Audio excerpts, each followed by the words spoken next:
a good example of really exploring a range of ideas for your picture rather than just settling on one idea is that it can really, in unexpected ways, bring so much more to your picture. Now, an example of that for this particular picture was when I was working on the collar pattern for White Fox. I briefly toyed around with playing around with cherry blossom as a motif. Now, it didn't end up working out for the collar, but it did get me thinking a lot about cherry blossom and the motif of the cherry blossom, and also, more importantly, how cherry blossoms have been used in film, and also just as a kind of like a tourist, certainly a bit of a tourist attraction in Kyoto, in Japan, um, where at certain times of the year the cherry blossoms come into full bloom.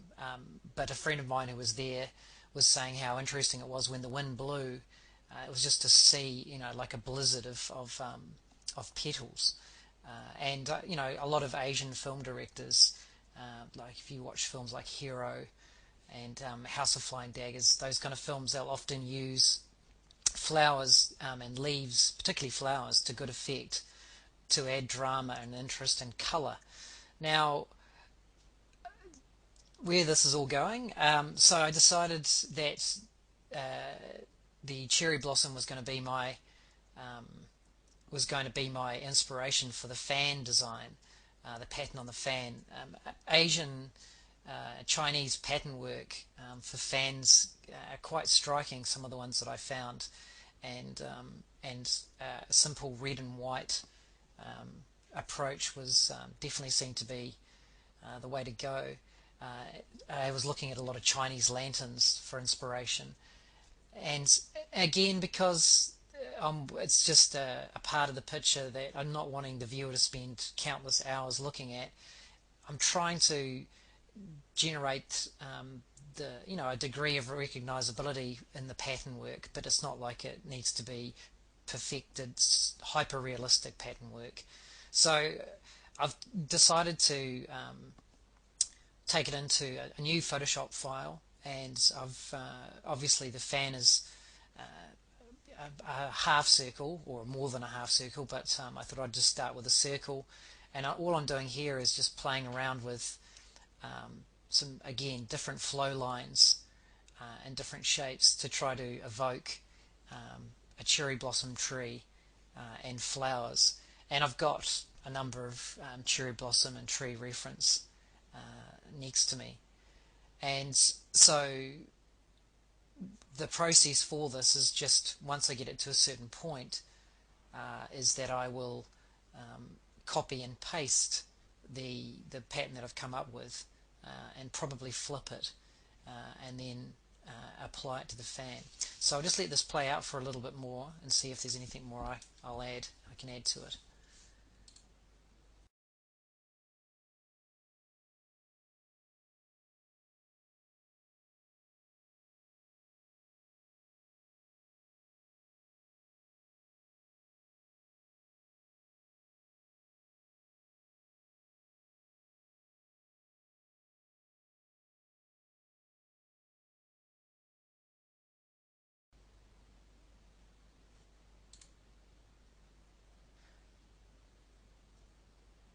So I'm just bringing the my finished pattern back into the original painting and transforming it into place.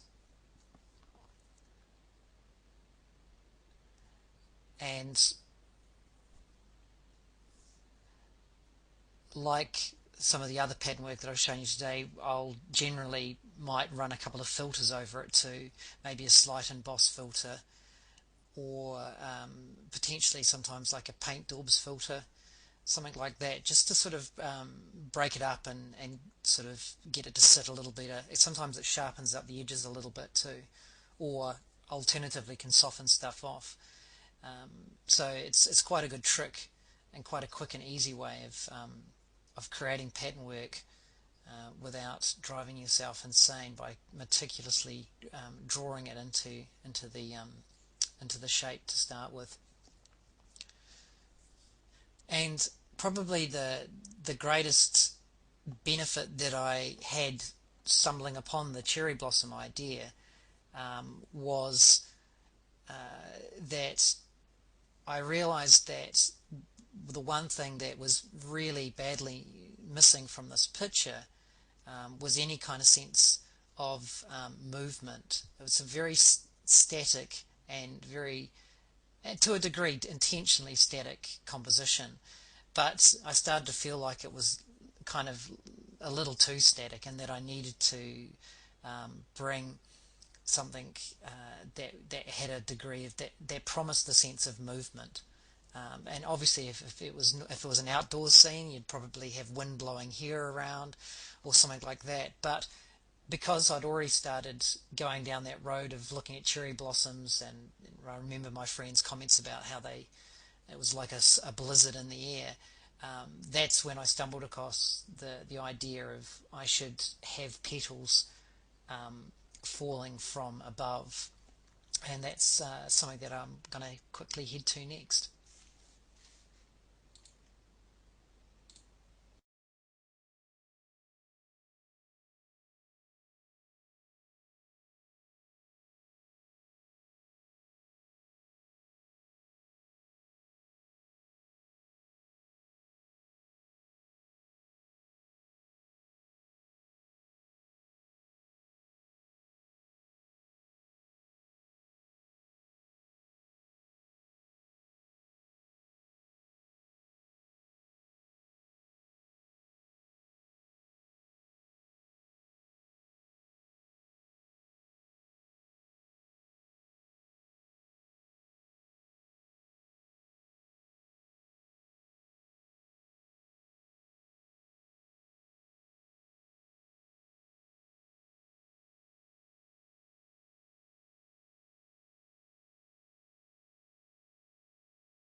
So I'm just about to put the petals in now, and in fact I'm going to make a custom brush for the petals. I've found a petal from a photo image, and I've just painted over that petal on a separate file, just to get a greater sense of definition. But just using that photograph as a basis, and then I'm just going to define a new brush preset by selecting it and then hitting edit define brush. And then with playing with the different settings, it's a bit of experimentation, but once you've loaded it and selected it, you can start playing around with scatter and spacing. And so it's just a case of, really is just a case of having a bit of a play and a bit of an experiment to try to find the best result. But what I'm obviously trying to achieve with this blossom brush is a nice natural feel of petals falling from the origin point, which is obviously the cherry tree further up to the top right, which I've indicated just by bringing in a shadow of a branch rather than the branch itself, because I want it to be quite subtle and not so obvious. So again, it's more about subtlety rather than, but it is good to show an origin point, so that's why it's not like they're materializing out of thin air. So obviously you want a degree of scale and clusters, and so what I'm going to do over the next few minutes is play around with a number of different layers so that I can scale and position accordingly, and really just throw some scatters down, which is what I'm doing right now, and then position them artfully, position them, and then delete and add a few, and then ultimately go in and transform some of them so that they look like they're sitting flat on the floor, and then finally do a pass with a brush just to pick out some highlights on them, particularly where they're catching some light, where the petal is facing directly towards the light source, and so they'll catch a lot more of a stronger light. So as a rule, I've tried to make the lighter ones ping closer to the magnifying glass, and the highlight on the sword, and a couple, and obviously just travelling up the body a little bit, just placing a slightly stronger highlight. So you'll see that as I sort of work through this process.